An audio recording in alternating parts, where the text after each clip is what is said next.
Hello' everyone, কি খবৰ? আপোনালোকৰ খবৰ নিশ্চয় ভাল আৰু মোৰো ভাল। আজি ৰাতিপুৱা মৰ্ণিং ব্লগ এটা ষ্টাৰ্ট কৰিলোঁ আৰু ৰাতিপুৱা শুই উঠিয়ে ফাৰ্ষ্ট অকণমান এনেদৰে বডিটো ৰিলেক্স কৰিলোঁ।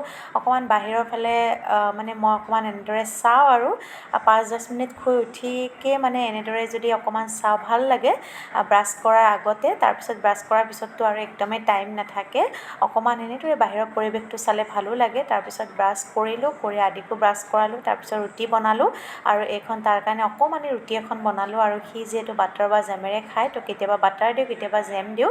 আৰু সি ক'লে যে তাক টুকুৰা টুকুৰ কৰি দিব লাগে, কেতিয়াবা আকৌ টুকুৰা টুকুৰ কৰি দিলে নাখাওঁ কয়। সদায় বেলেগ বেলেগ নাখৰামি ষ্টাৰ্ট হৈ যায়, কেতিয়াবা নিজে খাওঁ কয়, কেতিয়াবা খুৱাই দিব লাগে, কি ক'ব আৰু।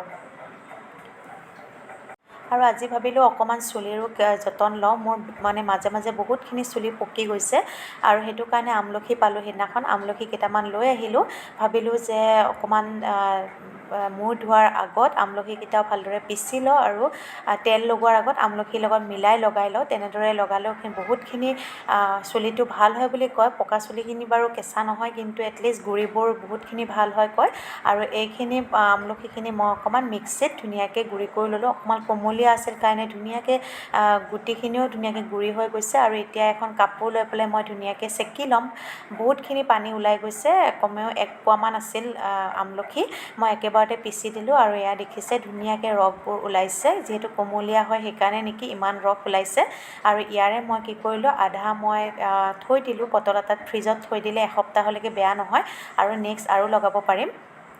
আৰু এইখিনি এতিয়া মই ইয়াতে অকণমান নাৰিকলৰ তেল লগাই দিছোঁ, মিলাই দিম, কাৰণ নাৰিকলৰ তেলৰ লগত লগালে বেছি ভাল হয় বুলি কয়। সেইটো কাৰণে নাৰিকলৰ তেলৰ লগত লগাই মূৰত মই ধুনীয়াকৈ গুৰিবোৰত লগাই লগাই দিম। আৰু এইখিনি লগাই মই 2-3 ঘণ্টা থাকিম। ৰাতি লগাই থ'ব পাৰিলে বিৰাট ভাল আছিল, কিন্তু ৰাতি লগোৱা নহ'ল। সেইটো কাৰণে ৰাতিপুৱা উঠিয়ে বস্তুখিনি দৌৰাদৌৰিকৈ বনাইছোঁ। আৰু মই এয়া 8:30 মান বজাত লগাইছিলোঁ, মই 12টামান বজাত মূৰটো ধুই দিছোঁ। আৰু বিৰাট চুলিখিনি কোমলীয়াও হৈছে যেতিয়া ধুই দিছিলোঁ। আৰু ৰাতিপুৱা এইবিলাক লগাই পেলাই ভাবিলোঁ একাপ লাল চাহ খাওঁ। আৰু ৰাতিপুৱা লাল চাহকাপ মই চেনি নিদিয়াকৈ খাওঁ আৰু ৰুটি এখন আৰু অকণমান চচ লৈ লৈছোঁ। আৰু এনেদৰে ৰাতিপুৱা চাহকাপ খালোঁ। তাৰপিছত যিখিনি কাম আছে সেইখিনি লাহে লাহে কৰিম। আৰু যিহেতু আজি মূৰটো ধুবলৈ টাইম আছে, গতিকে অকণমান গাটো দেৰিকৈ ধুম। আৰু তাৰ আগতে অকণমান যোগাৰ পাতি কৰি ল'লোঁ। এয়া ঘৰৰে ভেন্দি এঘৰে দিছিল আমাক, ঘৰত হোৱা কোৱাৰ্টাৰত। আৰু এখন চব্জি বনাওঁ, আৰু আজি বনাম তেতেলীৰ মিঠা চাটনি। দেখিছে ইমান ধুনীয়া হৈছে। আৰু এই ৰেচিপিটো মই মোৰ পেজত দিম, আপোনালোকে চাব, কালি দি দিম। আৰু এয়া আমাৰ আজি লাঞ্চৰ থালি ৰেডি হৈ গ'ল। এয়া হৈছে তিয়ঁহৰ ৰাইতা, এয়া হৈছে কচু ৰঙালাও তৰকাৰী, ভেন্দি ভাজি, আৰু হৈছে মিঠা চাটনি তেতেলীৰ লগত ভোট জলকীয়া পিঁয়াজ। আৰু আজি এয়া দুপৰীয়া থালি। কেনেকুৱা লাগিল থালিখন জনাব। আৰু তিয়ঁহৰ এই ৰাইতাটো আপোনালোকে যদি খাই পোৱা নাই, খাই চাব। মই মোৰ পেজত এবাৰ দিয়াই আছে আৰু লাগিলে দি দিম। আৰু ফাইনেলি মই মূৰ গা ধুলোঁ।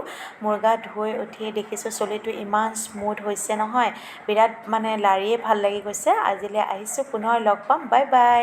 কমেণ্ট এটা কৰি দিব কেনেকুৱা পালে মোৰ মিনি ব্লগটো।